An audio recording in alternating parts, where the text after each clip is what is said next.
అందమైన విప్లవం యూరపు పునరుద్దీపన యుగంలో కళలు 8వ భాగం పునరుద్దీపన స్థాపత్య సాంప్రదాయం దాయం గోథిక్ నిర్మాణాలు యూరోప్లో ఎన్నో చోట్ల వెలిసిన మాట నిజమే అయినా వాటి ప్రభావం ఎక్కువగా ఉత్తర యూరోప్కే పరిమితం అని చెప్పుకోవాలి. ఆ సాంప్రదాయం జన్మించినది ఫ్రాన్స్లో అయినా దాన్ని పెంచి పెద్ద చేసినది జర్మనీకి చెందిన స్థపతులే. అందుకే జర్మనీ గోథిక్ సాంప్రదాయం అనేది గోథిక్ సాంప్రదాయంలో ఒక విశిష్టమైన ఉపసాంప్రదాయంగా పేరు తెచ్చుకుంది. అయితే ఉత్తరాదికి చెందిన ఈ నిర్మాణ సాంప్రదాయం కొందరు దక్షిణాది వారికి నచ్చలేదు. చిత్రకళ శిల్పకళల విషయంలో పునరుద్దీపనకి జన్యస్థానం ఇటలీలో ఉన్నట్లు అంతకు ముందు చెప్పుకున్నాం.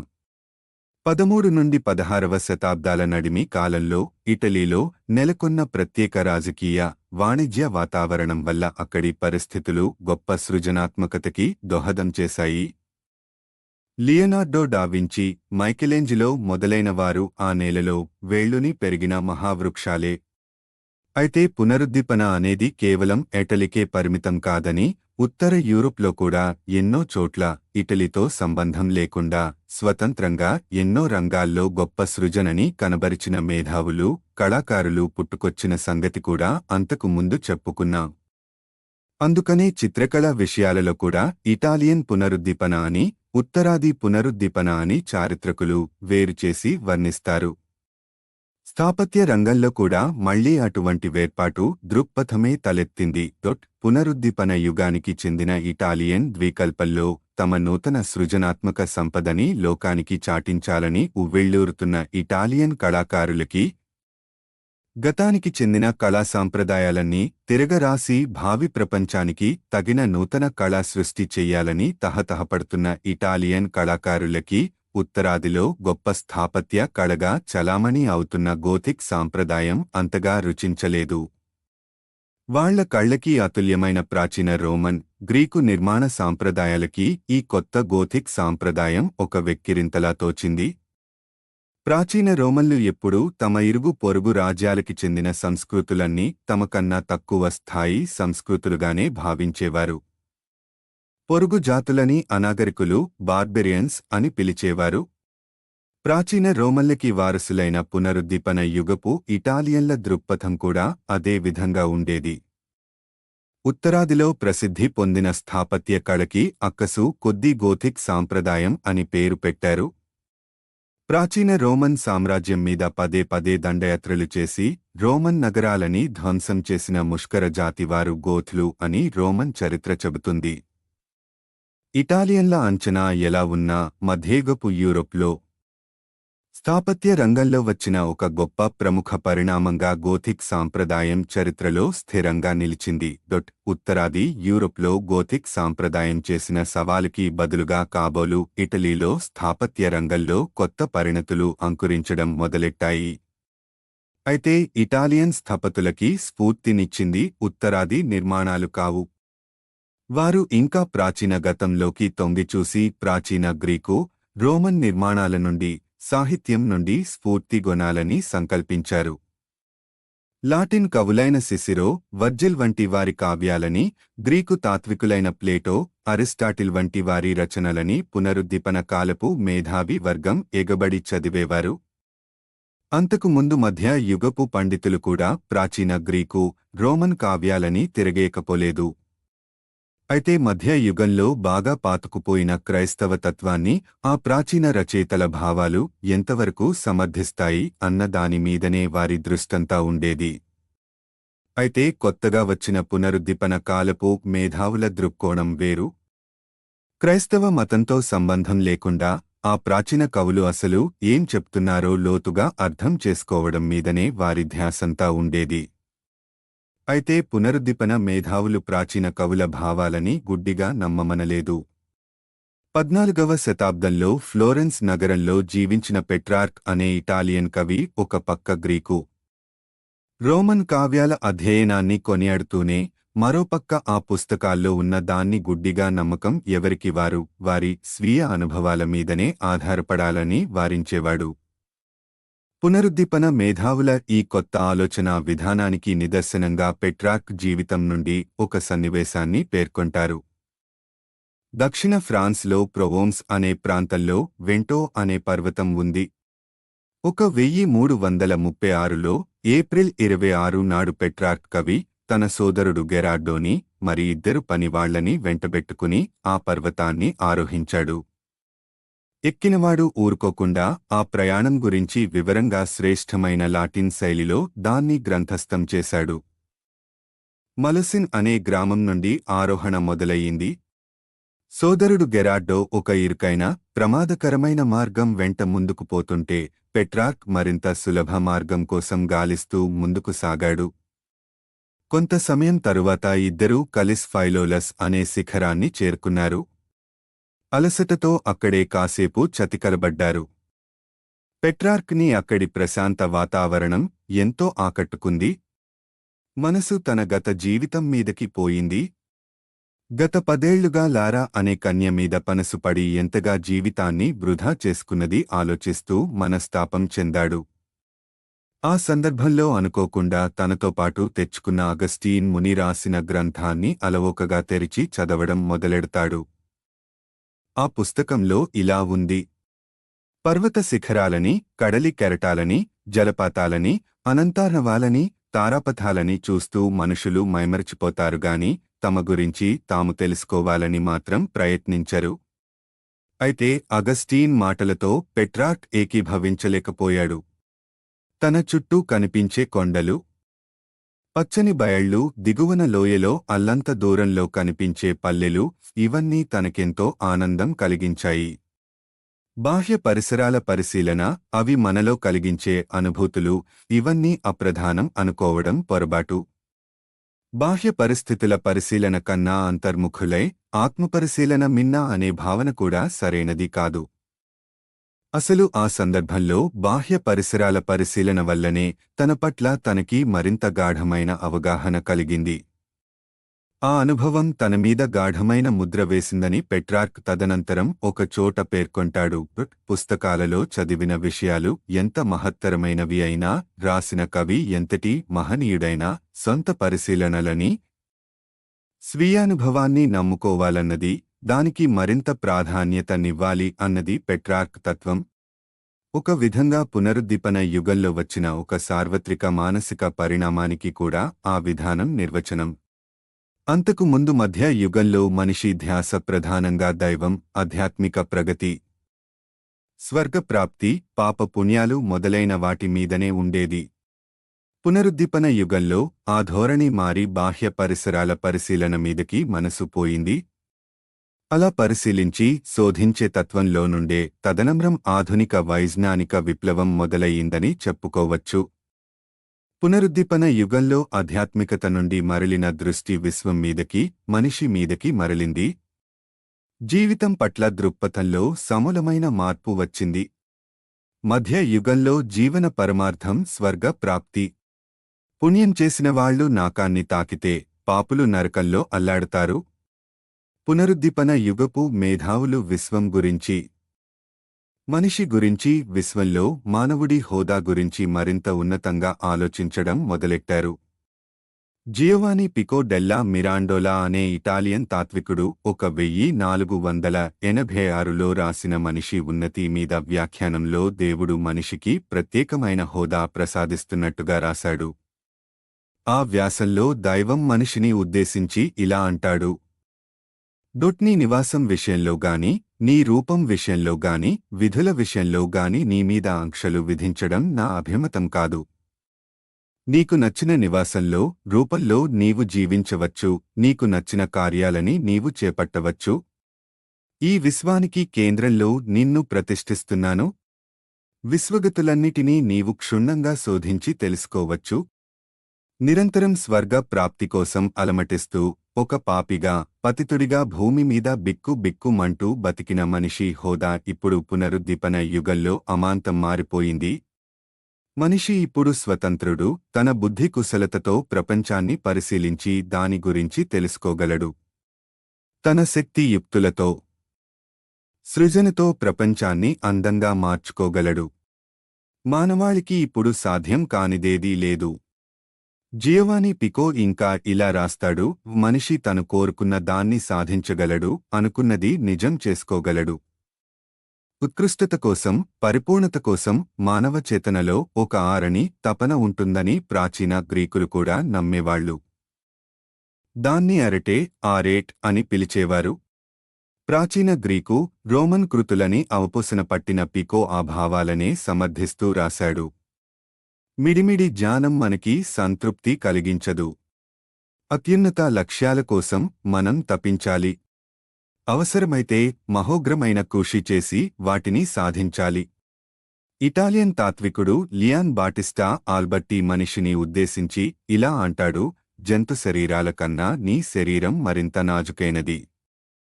నీ చలనాలు సొగసైనవి, సునిశితమైనవి. హాస్యంలో, హేతుశక్తిలో, బుద్ధికుశలతో నీవు దేవతలకి ఏమాత్రమూ తీసిపోవు. పునరుద్దీపన యుగం మహద్దశలో ఉన్న కాలంలో పుట్టిన షేక్స్పియర్ మహాకవి కూడా మనిషి స్థితిని హామ్లెట్ నాటకంలో అదే విధంగా కొనియాడుతాడు. మానవ సృష్టి ఎంత అద్భుతం! హేతువులో మహోన్నతుడు, సామర్థ్యంలో అపరిమితుడు, రూపంలో, గమనంలో అతిసుందరుడు, అద్వితీయుడు, ధైర్యంలో దివ్యుడు, అవగాహనలో అమరుడు, లోకోద్ధారకుడు, స్రష్ట, జీవసృష్టికి పరాకాష్ట. ప్రాచీన రోమ్ ఇచ్చిన స్ఫూర్తి. అప్పుడప్పుడే అంతమవుతున్న మధ్యయుగం నుండి కాక, ప్రాచీన గ్రీకు రోమన్ సంస్కృతుల నుండి పునరుద్దీపన మేధావులు స్ఫూర్తి నొందే ప్రయత్నం చేసినట్టు అంతకు ముందు చెప్పుకున్నా.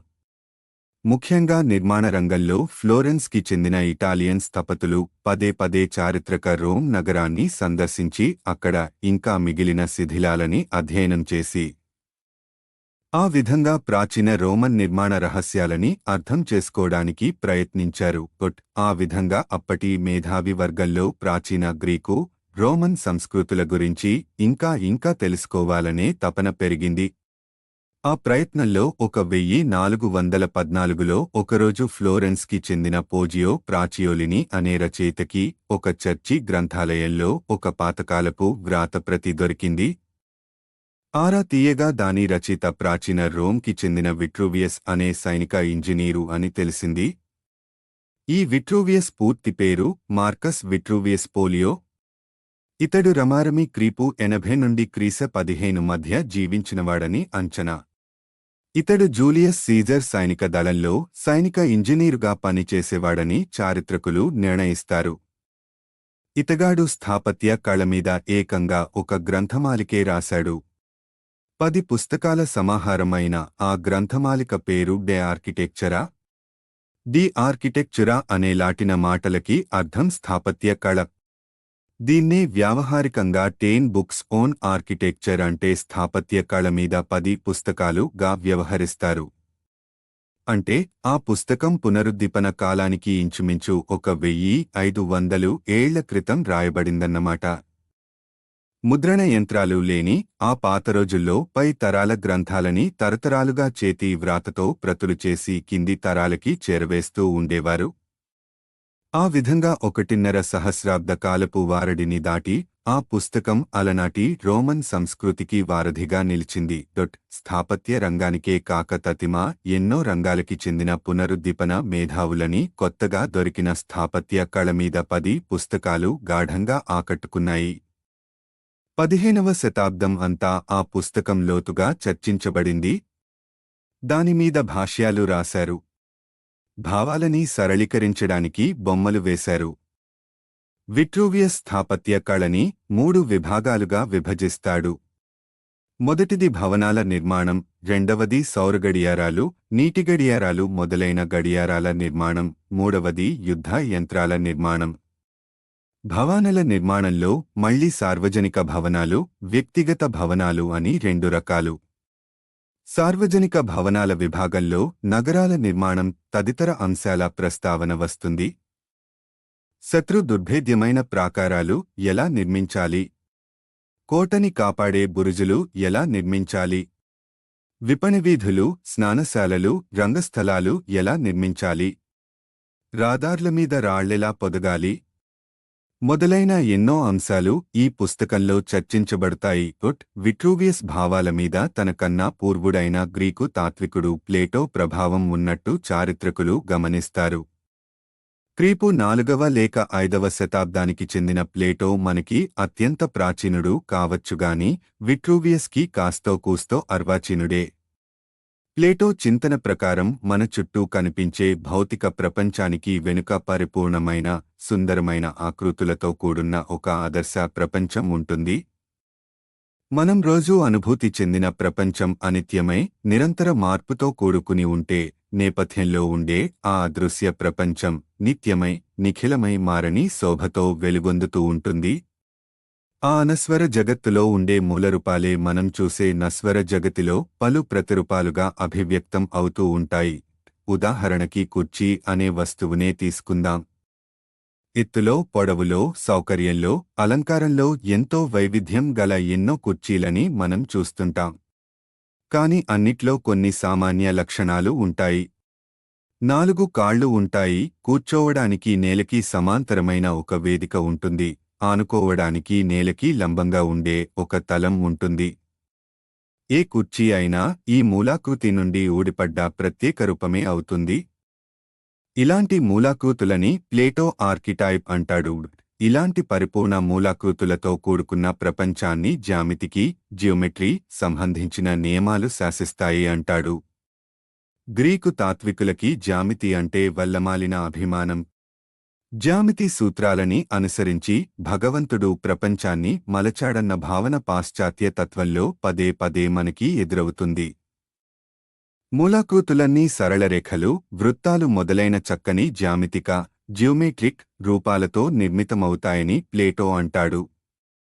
ఎందుకంటే అతడి దృష్టిలో అవన్నీ నిత్యసుందర రూపాలు, తీరైన సౌష్ఠవంతో, చక్కని సంఖ్యాత్మకమైన నిష్పత్తులతో కూడుకున్న రూపాలు సహజ సుందరమై చూపరులకి ఆనందాన్నిస్తాయి.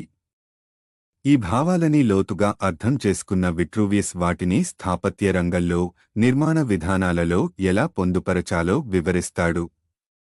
ఒక ఆలయాన్ని నిర్మించినా, రాజసౌధాన్ని నిర్మించినా, ఒక ద్వారాన్ని, ధ్వజస్తంభాన్ని, తోరణాన్ని నిర్మించినా కుదురైన సౌష్ఠవాలని, దోషంలేని నిష్పత్తులని అనుసరిస్తూ నిర్మించాలి.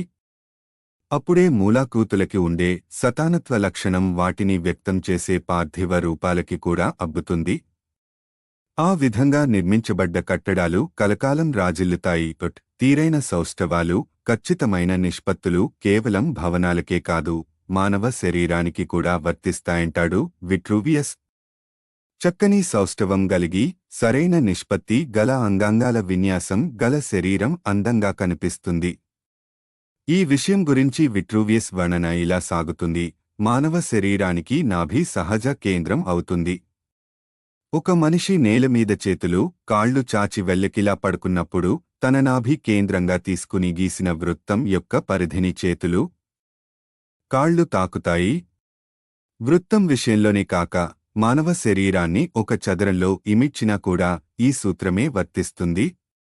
ఎందుకంటే పాదాలకి, తలకి మధ్య పొడవు శరీరానికి లంబంగా చాచిన చేతుల మధ్య పొడవుతో సమానం అవుతుంది. విట్రూవియస్ వర్ణన ప్రకారం మానవ శరీరంలోని నిష్పత్తులని వర్ణిస్తూ పునరుద్దీపన చిత్రకారులు బొమ్మలు వేశారు. అలాంటి వాటిలో లియోనార్డో డా వించి వేసిన విట్రూవియన్ మానవుడు అనే చిత్రం ఎంతో ప్రఖ్యాతి గడించింది. పునరుద్దీపన స్థాపత్య కళ మీద ప్రభావం చూపించిన మరొక గ్రీకు తాత్వికుడు పైథాగొరాస్. పైథాగొరాస్ సిద్ధాంతం గురించి చిన్నప్పుడు రేఖాగణితంలో అందరం చదువుకుంటాం. అయితే పైథాగొరాస్ ప్రభావం ఆ సిద్ధాంతంతో ఆగిపోలేదు. పైథాగొరాస్ మరియు అతడి శిష్యగణం ఒక విధమైన విశ్వదర్శనాన్ని ప్రచారం చేసేవారు. వారి ప్రకారం విశ్వమంతా సంఖ్యలతో కూడుకున్న నియమాల ఆధారంగా రూపొందించబడింది.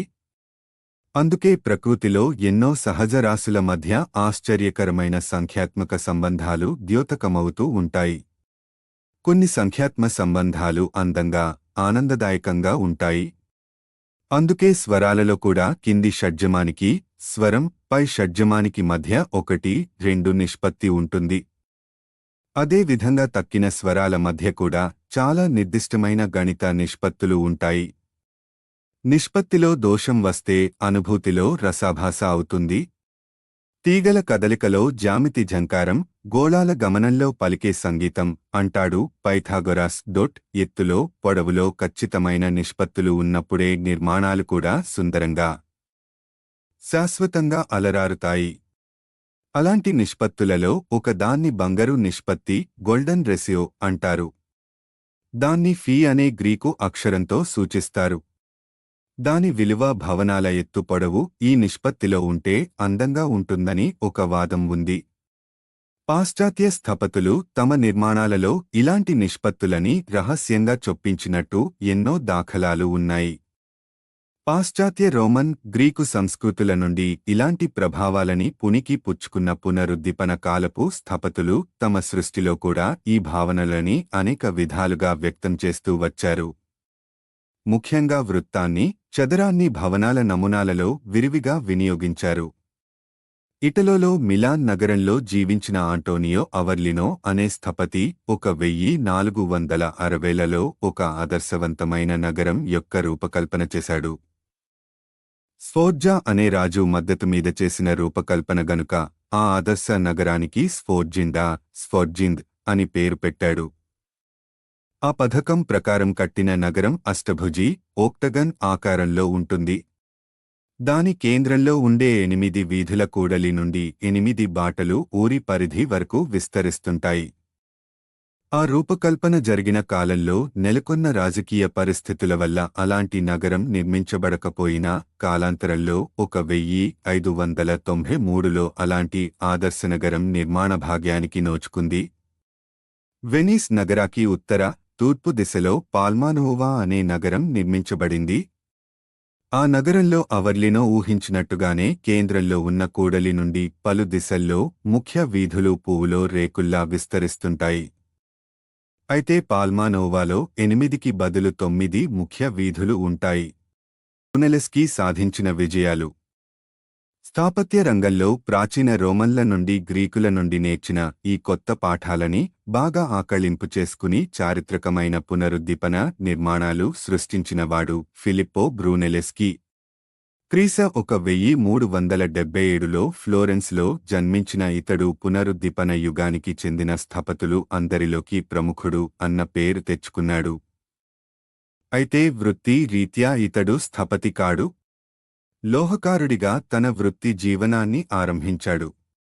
పట్టు వస్త్రాల వ్యాపారం కూడా కొంత చేశాడు.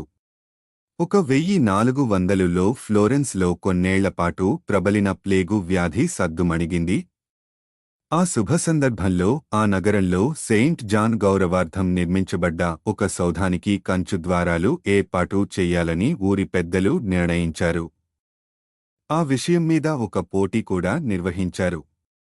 స్వతహాగా లోహకారుడు కనుక బ్రూనెలెస్కీ కూడా ఆ పోటీలో పాల్గొని ఒక రూపకల్పన సమర్పించుకున్నాడు. అయితే పోటీలో న్యాయనిర్ణేతలు లోరెంజో గిబర్టీ అనే మరో శిల్పికి మొదటి బహుమతి ప్రకటించారు. ఆ సమయంలో న్యాయనిర్ణేతల్లో ఫ్లోరెన్స్ పాలకుడైన జియోవానే ద మెడిచి కూడా ఉన్నాడు. మొదటి బహుమతి గెలవలేకపోయినా బ్రూనెలెస్కీ రూపకల్పనలో ఒక కొత్తదనం, ప్రత్యేకత కనిపించింది. ఈ కొత్త శిల్పి మీద ఒక కన్నేసి ఉంచాలని నిశ్చయించుకున్నాడు మెడిచి. ఏ రంగంలోనైనా రెండవ స్థానంలో ఉండడానికి ఇష్టపడని బ్రూనెలెస్కీ శిల్పకళ నుండి స్థాపత్య కళ మీదకి మరల్చాడు. భవనాలకి తలుపులు నిర్మించే ప్రయత్నంలో ఇళ్ల నిర్మాణం గురించి కూడా స్వాధ్యాయం మీద కొంత అనుభవం సంపాదించాడు. ఆ ప్రయత్నంలో ప్రాచీన రోమన్ నిర్మాణాలని అధ్యయనం చేయడం కోసం పలుమార్లు రోమ్ నగరాన్ని సందర్శించాడు. ఆ ప్రయాణాలలో అతడితో పాటు డోనటెల్లో అనే మరో ప్రముఖ పునరుద్దీపన శిల్పి కూడా తోడుగా వెళ్లేవాడు. క్రమంగా స్థాపత్య రంగంలో ప్రత్యేకమైన నైపుణ్యాన్ని సంపాదించాడు బ్రూనెలెస్కీ. చిత్రకళలో కూడా కొంత ప్రవేశం ఉన్న ఇతడిదానికన్నా స్థాపత్య కళ అంటేనే మక్కువ ఏర్పడింది. చిత్రకళ శిల్పకళల కన్నా స్థాపత్య కళే మానవాళికి మరింత ఉపయోగకరమైనది అని నమ్మేవాడు. బ్రూనెలెస్కీకి తన స్థాపత్య సత్తాని చూపించునే అవకాశం 1419లో దక్కింది. పట్టు వర్తకుల విరాళాలతో నిర్మించబడవలసిన ఒక అనాథ వైద్యశాలని, ఫౌండ్లిన్ హాస్పిటల్ నిర్మించే బాధ్యత బ్రూనెలెస్కీ నెత్తిన పడింది. నిర్మాణం 1-4-1-9లో మొదలైన ఎన్నో అవాంతరాల వల్ల నిర్మాణం ప్రయత్నం 26 ఏళ్ల పాటు సాగదీసింది. తను కట్టించాల్సిన భవనం పెద్ద రాజసౌధం కాకపోయినా బ్రూనెలెస్కీ అందులో తను నేర్చుకున్న రోమన్ స్థాపత్య మెళకువలన్నీ ప్రయోగించాడు. ప్రాచీన రోమన్, గ్రీకు నిర్మాణ సాంప్రదాయాలలో పరిపాటిగా కొన్ని స్థాపత్య విన్యాసాలని వాడుతారు. వీటిని సాంప్రదాయిక విన్యాసాలు, క్లాసికల్ ఓర్డర్స్ అంటారు. ఇక్కడ విన్యాసం అంటే కొన్ని స్థాపత్య అంశాల సముదాయం అన్నమాట. అలాంటి స్థాపత్య అంశాలలో తోరణాలు, స్తంభాలు, కిటికీలు మొదలైన అంశాల వినియోగం విరివిగా కనిపిస్తుంది. ముఖ్యంగా స్తంభాల వినియోగం ప్రాచీన గ్రీకు, రోమన్ నిర్మాణాల్లో ప్రధానంగా కనిపిస్తుంది. కాబట్టి ఏ రకమైన స్తంభాన్ని వాడుతారు అన్నదాన్ని బట్టి ఏ రకమైన సాంప్రదాయిక విన్యాసం అనుసరించబడుతోందో చెప్పొచ్చు. ఇక్కడ స్తంభాల్లో భేదం అంటే అది వాటి కూర్పుని బట్టి, ఎత్తు, వెడల్పుని బట్టి రాదు.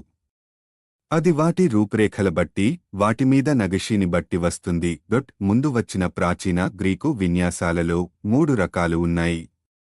అవి డోరిక్, అయానిక్, కోరింతియన్ విన్యాసాలు. తరువాత వచ్చిన రోమన్ విన్యాసాలలో టస్కన్ అనే రకం ఎక్కువగా వాడబడింది. కాలాంతరంలో ఈ విన్యాసాలని మేళవించి కొన్ని మిశ్రమజాతి విన్యాసాలని కూడా రూపొందించారు. వాటిని మిశ్రమ విన్యాసాలు అంటారు. ప్రాచీన స్థాపత్య విన్యాసాలు అనాథ వైద్యశాల హృదయంలో ఒక విశాలమైన లోగిలి ఏర్పాటు చేశాడు బ్రూనెలెస్కీ. దాని చుట్టూ కోరింతియన్ విన్యాసాన్ని అనుసరిస్తూ తోరణాల మాలిక, ఆర్కేడ్ ని ఏర్పాటు చేశాడు. కాలాంతరంలో ఆ విధంగా బారైన తోరణాల మాలికతో భవనాలు నిర్మించడం పునరుద్దీపన కాలంలో రివాజు అయిపోయింది. ఇరుకు సందులు గల అలనాటి ఫ్లోరెన్స్లో అంత బారైన ఎత్తైన స్తంభాలు గల నిర్మాణం ఒక అద్భుతంలా అనిపించి ఉండవచ్చు. పైగా ఆ రోజుల్లో ఖచ్చితంగా ప్రాచీన స్థాపత్య విన్యాసాలని అనుసరిస్తున్నానని ప్రకటిస్తూ చేసిన మొట్టమొదటి నిర్మాణం అదే. బ్రూనెలెస్కీ రూపొందించిన మరింత పెద్ద భవనాల విశేషాల గురించి చెప్పుకుందాం. అవి చెప్పుకోబోయే ముందు క్రైస్తవ సాంప్రదాయంలో వివిధ రకాల భవనాల మధ్య తేడాల గురించి చెప్పుకోవాలి. మామూలుగా చర్చి అని పిలువబడే భవనం ఒక ప్రార్థనాలయం. కాస్త చిన్నపాటి ప్రార్థనాలయాన్ని చర్చి అనే బదులు చాపెల్ అంటారు. ఇక్కడ క్రైస్తవులు ప్రార్థనలు చేసుకోవడానికి హాజరు అవుతారు. ఇదిగాక కాథెడ్రల్ అనబడే వేరే రకం భవనం ఉంటుంది. క్రైస్తవ మతంలో ఒక విస్తృతమైన పాలనా వ్యవస్థ ఉంటుంది. ఆ వ్యవస్థకి రాజధాని వాటికన్ అయితే దాని అధినేత పోప్. ఆ పాలనా వ్యవస్థలో కాస్త కింది స్థాయి మతాధికారిని బిషప్ అంటారు. కథెడ్రల్ అంటే ఈ బిషప్ ఉండే కార్యాలయం అన్నమాట. ఇదిగాక బాసిలికా అని మరో రకం సౌధం ఉంటుంది. మిగతా రెండూ కేవలం ఒక మానవ ప్రయోజనం కోసం కట్టిన భవనాలు అనుకుంటే, బెసిలికా స్థాపత్య దృష్టితో చూసినప్పుడు గొప్ప వైభవాన్ని, విశేషాన్ని కలిగిన సౌధం. ఇందులో కూడా ప్రార్థనలకి నెలవు ఉండొచ్చు. కాని ఒక చర్చితో పోల్చితే ఇందులో గొప్ప స్థాపత్య శోభ కనిపించాలి. కనుక దీని నిర్మాణంలో ఎన్నో స్థాపత్య సూత్రాలని తప్పనిసరిగా అనుసరించాలి. ఒక స్థపతికి ఒక బెసిలినా నిర్మాణంలో ఉండే సవాలు ఒక చర్చి భవనం లేదా కథెడ్రల్ భవనం నిర్మాణంలో ఉండకపోవచ్చు. 1434లో బ్రూనెలెస్కీకి ఫ్లోరెన్స్ నగరంలో సాంటో స్పిరిటో అనే బెసిలికాని, సాంటో స్పిరిటో బాసిలికా రూపొందించే అవకాశం దొరికింది. ఈ బెసిలికా యొక్క పథకాన్ని, ప్లాన్ ఒక చర్చికి మల్లె శిలువ ఆకారంలో రూపొందించాడు. దాని అంతర్భాగాన్ని ఖచ్చితంగా చదరాలతో కూర్చాడు. చర్చిలో భక్తులు కూర్చునే పొడవాటి విభాగాన్ని నావ్ అంటారని, దానికి అవతలి కొసన ఆరాధ్య విగ్రహాలు ఉండే విభాగాన్ని ఎప్స్ అంటారని, అడ్డుగా ఉత్తర, దక్షిణ దిశలలో కొసలు గల భుజాలని ట్రాన్సెప్ట్స్ అంటారని అంతకు ముందు చెప్పుకున్నాం. సాంటో స్పిరిటో పథకంలో ఎన్నో గణిత సూత్రాలు కనిపిస్తాయి. ఆప్స్ ఒక చదరం, 2 ట్రాన్సెప్ట్లు చెరుక చదరం అయితే నేవ్ విభాగం ఖచ్చితంగా 4 చదరాలతో కూర్చబడేలా రూపొందించాడు బ్రూనెలెస్కీ. నేవ్కి ఇరుపక్కలా ప్రాచీన రోమన్ విన్యాసమైన కోరింతియన్ రకం స్తంభాలని, వాటిమీద అందమైన అర్ధచంద్రాకారపు తోరణాలని ఏర్పాటు చేశాడు. 1429లో బ్రూనెల్స్కీకి తన స్థాపత్య ప్రతిభని ప్రదర్శించుకునే మరో గొప్ప అవకాశం దక్కింది. ఆంద్రియా పాజ్జీ అనే ధనికుడు తన పేరు మీద ఒక చక్కని చాపెల్ని రూపొందించమని కోరాడు. శాంటా క్రోస్ అనే ఆశ్రమంలో ఆశ్రమవాసులు సమావేశాలు జరుపుకోడానికి గాను ఒక మందిరం అవసరమైంది. చాపెల్ రూపకల్పన 1430లోనే పూర్తయినా నిర్మాణం బాగా ఆలస్యమై 1442లో మొదలై 1444లో పూర్తయింది. పరిమాణంలో కాస్త చిన్నదే అయినా ఆ పాజ్జీ చాపెల్లో చెప్పలేని అందాన్ని చొప్పించి ముద్దులొలికే బొమ్మరింటిలా తీర్చిదాడు బ్రూనెల్స్కీ. సాంటో స్పిరిటో బెసిలికాలో చదరాలని ఉదారంగా వాడితే, ఇక్కడ దీర్ఘ చతురస్రాలని, వృత్తాలని నిర్మోహమాటంగా వాడాడు స్థపతి. ద్వారం వల్ల ఒక అర్ధచంద్రాకారపు తోరణాన్ని ఏర్పాటు చేశాడు. ఆ తోరణానికి చెరో పక్క మూడేసి స్తంభాలని ఏర్పాటు చేశాడు. భవనం మీద ఒక సరళమైన కుంభాన్ని, డోమ్ ఏర్పాటు చేశాడు. ఇంచుమించు అదే కాలంలో మరో నిర్మాణంలో, మొత్తం పునరుద్దీపన కాలంలోనే అతి పెద్ద కుంభం గల భవనాన్ని నిర్మించే ప్రయత్నంలో ఉన్నాడు. కుంభం కేంద్రంలో నడినెత్తిమీద ఒక కిటికీలో నుండి సూర్యతేజం పగలంతా ఒక్కొక్క సమయంలో ఒక్కొక్క కోణంలో ప్రసరిస్తూ కిందనున్న మందిరపు అంతర్భాగాన్ని నింపుతుంది. కుంభం చుట్టూ దాన్ని 12 సమభాగాలుగా విభజిస్తూ 7 కిటికీలు ఉంటాయి. ఆ కిటికీలలో నుండి రోజంతా ఏ సమయంలోనైనా కాంతి మందిరంలోకి ప్రవేశిస్తుంది. మందిరం అంతర్భాగంలో కూడా పుష్కలంగా అర్ధచంద్రాకారపు తోరణాలని వాడాడు. బ్రూనెల్స్కీ చేసిన మరొక చక్కని నిర్మాణ ప్రయత్నం 1434 1437 నడిమి కాలంలో జరిగింది. ఫ్లోరెన్స్కి చెందిన ఇద్దరు వర్తకులు పునరుద్దీపన స్ఫూర్తికి అనుగుణంగా వినూత్న పద్ధతిలో చర్చి భవనాన్ని నిర్మిస్తే అందుకు ధన సహాయాన్ని చేస్తామని ముందుకు వచ్చారు. ఆ విధంగా శాంటా మారియా డెలి ఏంజెలీ అనే చర్చి ఊపిరిపోసుకుంది. ఆ భవన నిర్మాణంలో అసలు పునరుద్దీపన యుగపు స్థాపత్య సాంప్రదాయంలోనే ఒక చిన్నపాటి విప్లవం తీసుకువచ్చాడు బ్రూనెల్స్కీ. సామాన్యంగా చర్చి భవనాల పథకాలు శిలువ ఆకారంలో ఉంటాయని అంతకు ముందు చెప్పుకున్నాం. ఆ శిలువలో నిలువు దిశలో నేవ్ మరియు ఆప్స్ ఉంటే, అడ్డుగా ఇరు పక్కలా 2 ట్రాన్సెప్ట్లు ఉంటాయి. ఈ సాంప్రదాయానికి విరుద్ధంగా ఓ కొత్త నమూనా మీద శాంటా మారియా చర్చికి రూపకల్పన చేశాడు బ్రూనెల్స్కీ. ఈ కొత్త భవనం అష్టదళాలు కలిగిన గుండ్రని ఆకృతిలో ఉంటుంది. అది శిలువాకారంతో సంబంధం లేకుండా నిర్మించబడ్డ మొట్టమొదటి చారిత్రక చర్చి భవనం. అయితే ఆ నిర్మాణం 1434లో మొదలైన అది చివరికి అసంపూర్తిగానే ఉండిపోయింది. యుద్ధం మొదలైన 3 ఏళ్లకే చర్చి నిర్మాణ నిధిని ఫ్లోరెన్స్ ప్రభుత్వం ఏదో పొరుగు రాజ్యంతో పోరు కోసమని కైవసం చేసుకుంది. దాంతో పనులు అర్ధాంతరంగా ఆగిపోయాయి. నిధుల కొరత వల్ల బ్రూనెల్స్కీ పథకాల అనుసారం కాకుండా మరింత సామాన్యంగా భవన నిర్మాణాన్ని పూర్తయింది అనిపించారు. కొంతకాలం తరువాత బ్రూనెల్స్కీ రూపొందించిన అసలు పథకాల చిత్రాలు కూడా చిత్రంగా మాయమయ్యాయి.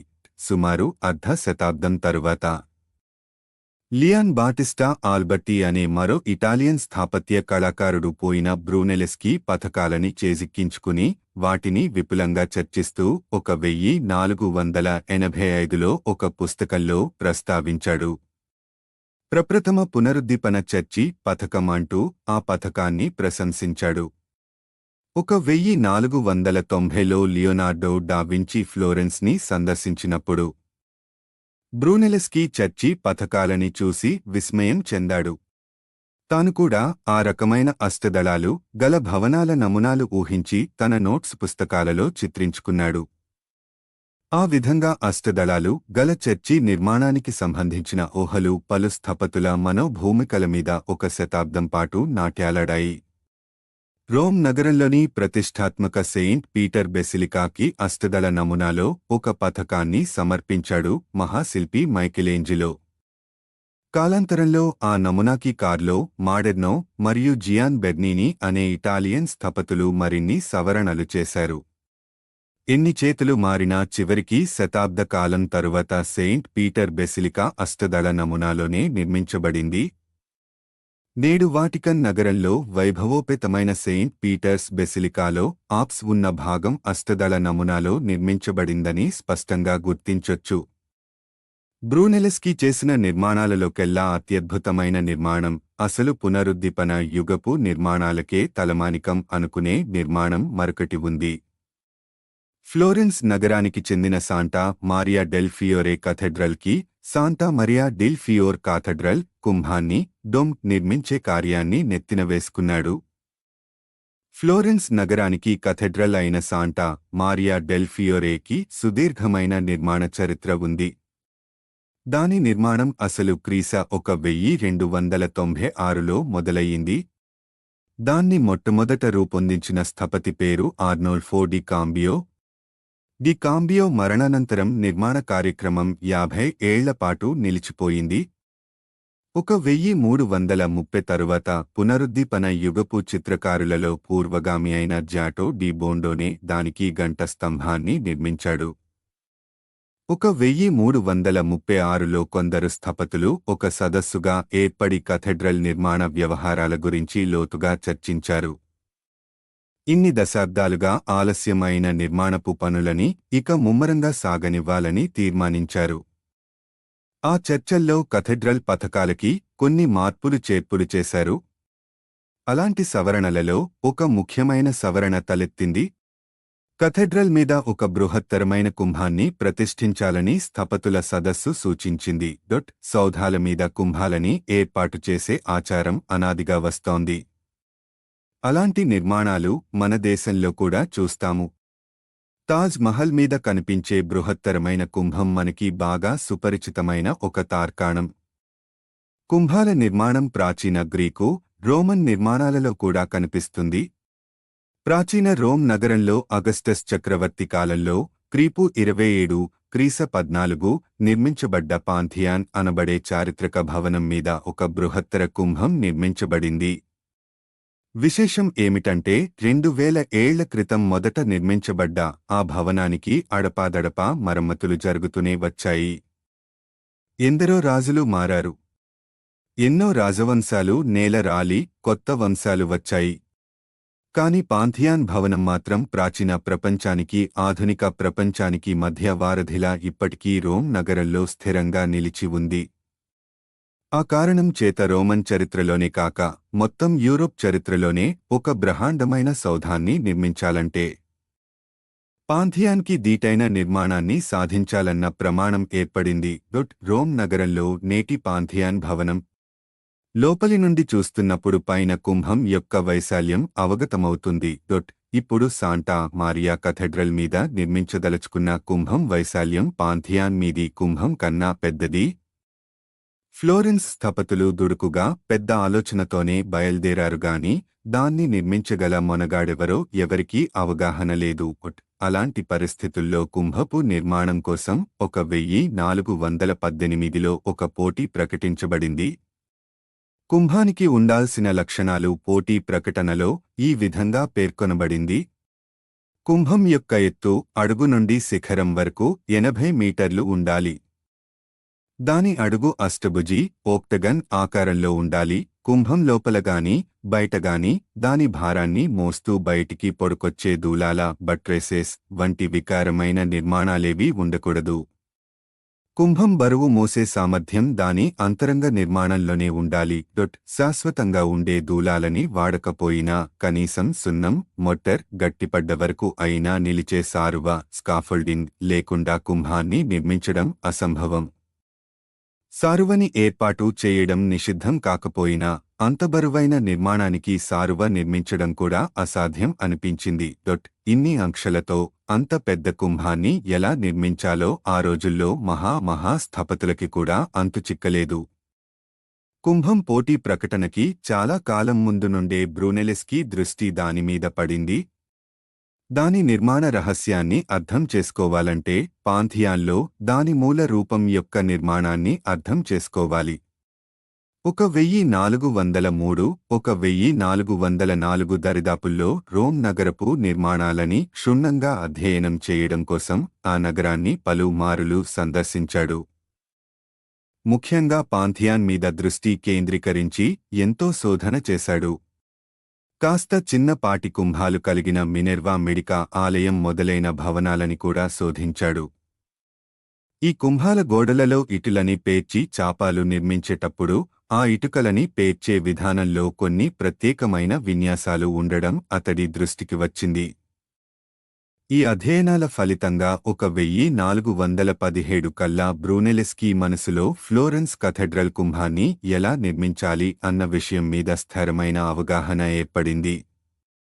అయితే పోటీ చాలా గట్టిగా ఉంది గనుక, పారితోషికపు సొమ్ము కూడా అధికంగా ఉంది గనుక తను కనుగొన్న రహస్యాలని ఎక్కడా పొక్కకుండా జాగ్రత్తపడ్డాడు. చివరికి ఒకరోజు పోటీ నిర్వహించిన అధికారులని కలుసుకుని తన ఉపాయాల గురించి చూచాయిగా వివరించి నిర్మాణ బాధ్యత తనకి అప్పజెప్పమని అడిగాడు బ్రూనెలెస్కీ. అతడు చేసిన వివరణలు అధికారులకి సుతరామూ అర్థం కాలేదు.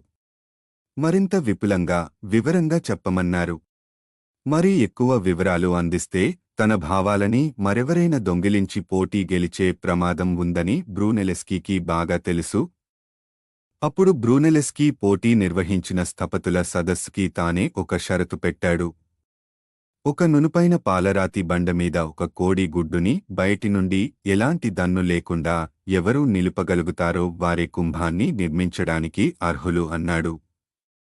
తనతో పోటీ పడుతున్న స్థపతులకి గుడ్డుని అలా ఎలా నిలబెట్టాలో అర్థం కాలేదు. కొంతమంది ఉద్రేకపడి ముందుకొచ్చినా ఆ ప్రయత్నంలో గుడ్డు చితకడం తప్ప మరేమీ కాలేదు. అప్పుడు బ్రూనెలెస్కీ ముందుకొచ్చి గుడ్డు యొక్క ఒక కొసని చిన్నగా బండమీద మొత్తి అలా ఏర్పడ్డ కాస్తంత చదునైన భాగం మీద గుడ్డును ఎలా నిలబెట్టవచ్చో చూపించాడు.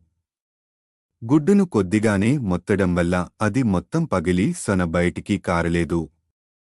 ఇది చూసిన తక్కిన స్థపతులు మోసం అంటూ హాహాకారాలు చేశారు.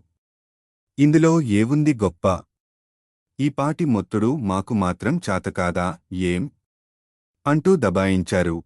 నిజమే కదా, ఇంతకాలం నేను చెప్తున్నది అదే అంటూ చెప్పుకొచ్చాడు బ్రూనెలెస్కీ. రహస్యాన్ని విడమర్చి చెప్తే ఎవరైనా చెయ్యగలరు. చెప్పకపోతే రహస్యం నాకు తెలుసని నమ్మరు. మరేం చేసేది? అంటూ సదస్సుని నిలదీశాడు. సూక్ష్మం గ్రహించిన స్థపతుల సదస్సు పోటీలో బ్రూనెలెస్కీయే గెలిచినట్టు ప్రకటిస్తూ కుంభాన్ని నిర్మించే పని అతడికి అప్పజెప్పారు. కుంభం బరువు మోసేందుకు గాని నిలువు స్తంభాలు గాని అడ్డుగా దూలాలు గాని వాడరాదనే నియమం ఉండడంతో బ్రూనెలెస్కీ ఓ వినూత్న పద్ధతిలో కుంభాన్ని నిర్మించడం మొదలెట్టాడు. కుంభం అడుగు భాగం నుండి మొదలుపెట్టి వలయాలుగా కుంభాన్ని నిర్మిస్తూ పోయాడు.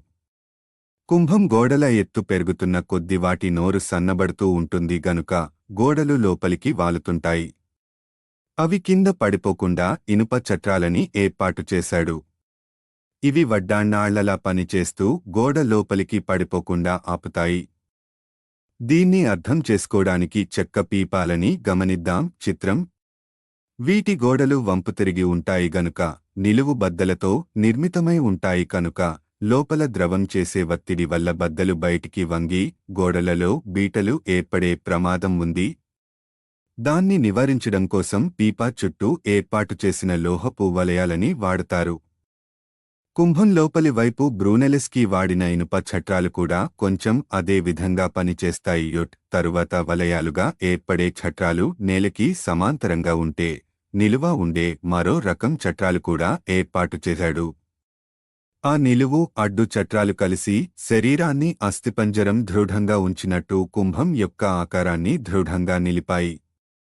పైగా ఈ చట్రాలన్నీ బయటికి కనిపిస్తే కుంభం అందం దెబ్బతింటుంది కనుక ఒక దాంట్లో ఒకటి ఉండేలా 2 కుంభాలని నిర్మించాడు.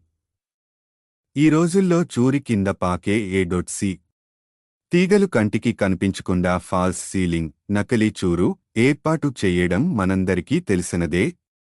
బ్రూనెలెస్కీ వాడిన 2 కుంభాల నిర్మాణం కూడా ఒక విధంగా ఆ ఫాల్స్ సీలింగ్ ఏర్పాటు వంటిదే. బయటికి కనిపించే కుంభంలో సామాన్యమైన గోడలా కనిపించేలా ఎర్రని ఇటుకలు పేర్చాడు. ఆ ఇటుకలు పేర్చే విధానంలో కూడా ఎన్నో లోతైన రహస్యాలు ఉన్నాయి. మామూలుగా గోడల్లో పేర్చే ఇటుకలన్నీ నేలకి సమాంతరంగా ఉంటాయి. కాని కుంభం గోడల్లోని ఇటుకలు కొన్ని వాలుగా ఉంటే మరికొన్ని ఆ వాలుకి లంబంగా పేర్చబడ్డాయి. అలాంటి విచిత్రమైన అమరిక ఎందుకు అవసరమైందో చూద్దాము. గోడలలోని ఇటుకలని కాస్తంత వాలుతో సర్పిలాకారంలో సుడులు చుట్టుకుంటూ పైపైకి పోయేలా ఏర్పాటు చేశాడు. అయితే ఇటుకలని వాలుగా ఏర్పాటు చేసినప్పుడు సున్నం గట్టిపడేలోపు అవి కుదురుగా నిలవకుండా కిందకి జారే ప్రమాదం ఉంది. కాబట్టి వాలు ఇటుకలకి లంబంగా గోడలో నిశ్చిత దూరాలలో నిలువ ఇటుకలని కూడా అమర్చాడు.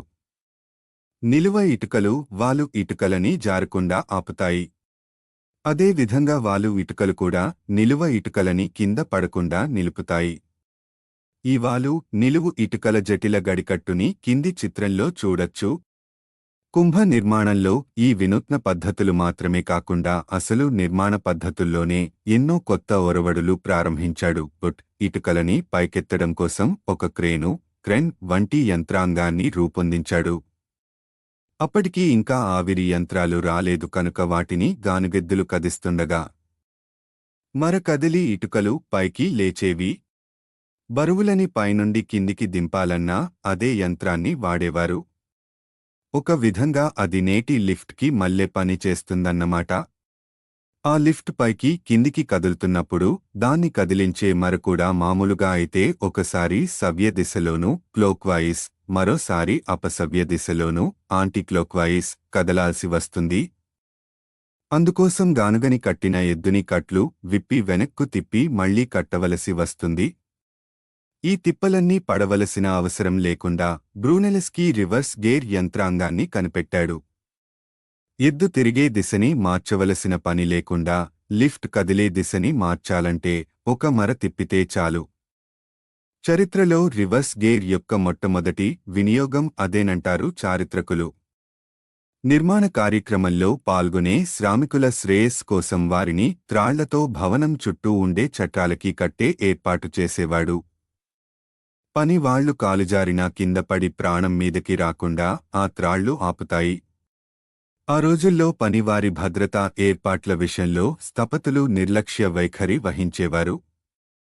అదే విధంగా పనివాళ్లు మనోల్లాసం కోసం పని మధ్యలో కాస్తంత మధ్య పుచ్చుకుంటూ ఉండేవారు. అది కూడదని నిషేధిస్తే తిరగబడతారని తెలిసిన బ్రూనెల్స్కీ మద్యాన్ని పూర్తిగా బహిష్కరించక కేవలం అందులో కొంచెం నీళ్లు కలిపి కల్తీ చేశాడు. అందుచేత మరీ మత్తెక్కి తూలి పైనుండే పడే అవాంతరాలు నివారించబడ్డాయి. ఇలాంటి జాగ్రత్తలు తీసుకోవడం వల్ల 16 పాటు సాగిన బృహన్నిర్మాణ కార్యక్రమంలో కేవలం 3 శ్రామికులే ప్రాణాలు కోల్పోవడం విశేషం. 40 లక్షల ఇటుకలతో నిర్మించబడి 37,000 టన్నుల ఆ భారీ కుంభం పునరుద్దీపన యుగంలో స్థాపత్య రంగంలో చరిత్ర సృష్టించింది. భారీ కుంభంతో కొత్తగా పునర్నిర్మించబడ్డ సాంటా మారియా డెల్ ఫియోరే కథెడ్రల్కి ప్రారంభోత్సవం చేయడానికి ఫ్లోరెన్స్ ఏలిక అయిన కాసిమో ద మెడిచి ఆహ్వానం మీదట పోప్ స్వయంగా విచ్చేసి ఆ మహత్తర సౌధానికి ప్రారంభోత్సవం చేశాడు. లియాన్ బాటిస్టా ఆల్బర్టీ బ్రూనెల్స్కీ సృజన పునరుద్దీపన కాలపు స్థాపత్య విజయాలకి చిరాయువు ప్రసాదించింది. స్థాపత్య రంగంలో బ్రూనెల్స్కీ నిర్మాణాలని పునరుద్దీపన యుగానికి చెందిన మేధావి వర్గం హర్షించింది. అలా ప్రశంసించిన వారిలో ఒకడు లియాన్ బాటిస్టా ఆల్బర్టీ. బ్రూనెల్స్కీ నిర్మించిన కుంభం వంటిది ప్రాచీన లోకంలో కని విని ఎరుగనిది అన్నాడు. మునుపు ఎన్నడూ విననిది, కననిది, ఏ గురువు నేర్పించని, ఏ నమూనా లేని అమోఘమైన సృష్టి అంటూ బ్రూనెల్స్కీ నిర్మాణాలని ఆకాశానికెత్తాడు ఆల్బర్టీ. బ్రూనెల్స్కీ కన్నా బాగా చిన్నవాడే అయిన ఆల్బర్టీ ఇద్దరూ సమకాలికులే. ఆల్బర్టీ ఫిబ్రవరి 14న 1404లో ఇటలీలోని జెనోవా నగరంలో జన్మించాడు. ఇంచుమించు మరో అర్ధశతాబ్దం తరువాత అదే ఊళ్ళో యూరోప్ నుండి పశ్చిమంగా ప్రయాణించి అమెరికా ఖండాలని కనుగొన్న క్రిస్టఫర్ కొలంబస్ జన్మించాడు. వర్తకుల కుటుంబంలో జన్మించడంతో ఆల్బర్టీ తండ్రికి గణితంలో మంచి ప్రావీణ్యం ఉండేది. ఆ పరిజ్ఞానాన్ని కొడుక్కి నూరిపోశాడు. ఆ విధంగా లియాన్ ఆల్బర్టీకి చిన్నప్పటి నుండి గణితం పట్ల మంచి అభినివేశం ఏర్పడింది. కాలాంతరంలో అతడు రాసిన ఒక నాటకంలో ఒక పాత్ర చేత గణితం పట్ల తన అభిమానాన్ని ఈ విధంగా వ్యక్తం చేయిస్తాడు: గణిత శోధనల కన్నా, గణిత ప్రదర్శనల కన్నా ప్రియమైనది నాకు ఈ ప్రపంచంలో మరేదీ లేదు. చిత్రకళ వంటి రంగంలో కూడా గణితానికి ఎన్ని ప్రయోజనాలు ఉన్నాయో తెలుసుకుంటే ఆనందం కలుగుతుంది. గణితాన్ని సాధనంగా చేసుకుని ఎన్నో రంగాల్లోకి ఒడుపుగా చొచ్చుకుపోయాడు ఆల్బర్టీ. గణిత సూత్రాలని ఉపయోగించి ఎన్నో రంగాల్లో సమస్యలని పరిష్కరించవచ్చని తన జీవితంలో తొలి దశలలోనే గుర్తించాడు. ఆల్బర్టీ యవ్వనంలోనే గణితంతో పాటు సాహితీ విషయాలలో కూడా సహజమైన ప్రతిభ కనబరిచాడు. 20 ఏళ్ల వయసులో అతడు రాసిన ఒక నాటకం శాస్త్రీయ లాటిన్ సాహిత్యంలో ఉన్నత స్థానాన్ని సంపాదించుకుంది. 1435లో అంటే 21 ఏళ్ల వయసులో డెల్లా పిట్టూరా, డేల్లా పిక్చరా అనే ఒక శాస్త్ర గ్రంథ రచనని పూనుకున్నాడు.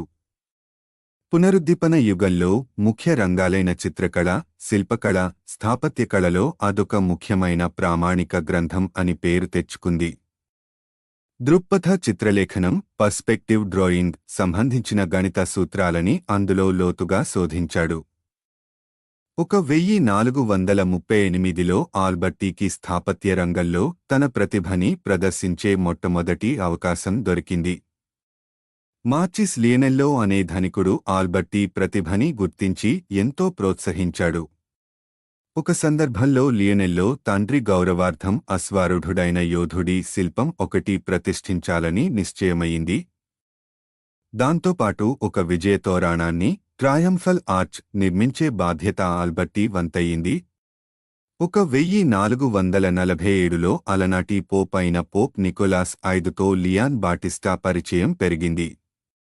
పోప్ ప్రాపకంలో వాటికన్లో పలు నిర్మాణాలు చేపట్టాడు ఆల్బర్టీ రూపొందించిన నిర్మాణాలన్నిటిలోకి సాంటా మారియా నొవెల్లా చర్చి అతి ముఖ్యమైనదిగా చెప్పుకుంటారు. పునరుద్దీపన కాలపు స్థపతులు తరచూ ఒక సమస్యని ఎదుర్కొంటూ ఉండేవారు. యూరోప్లో ఎన్నో ఊళ్ళు ప్రాచీనమైనవి కనుక ఇళ్లని దగ్గరిగా కట్టేవాళ్లు. సందులు ఇరుకు సందులు. కాబట్టి కొత్త నిర్మాణాలు చేయడానికి ఖాళీ స్థలాల కొరత ఎప్పుడూ ఉండేది.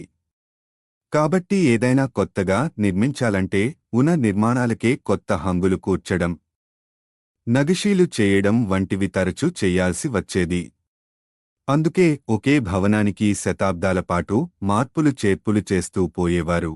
ఫ్లోరెన్స్ నగరంలో 9వ శతాబ్దానికి చెందిన సాంటా మారియా డెల్లా విన్యే అనే చర్చి భవనం ఉండేది.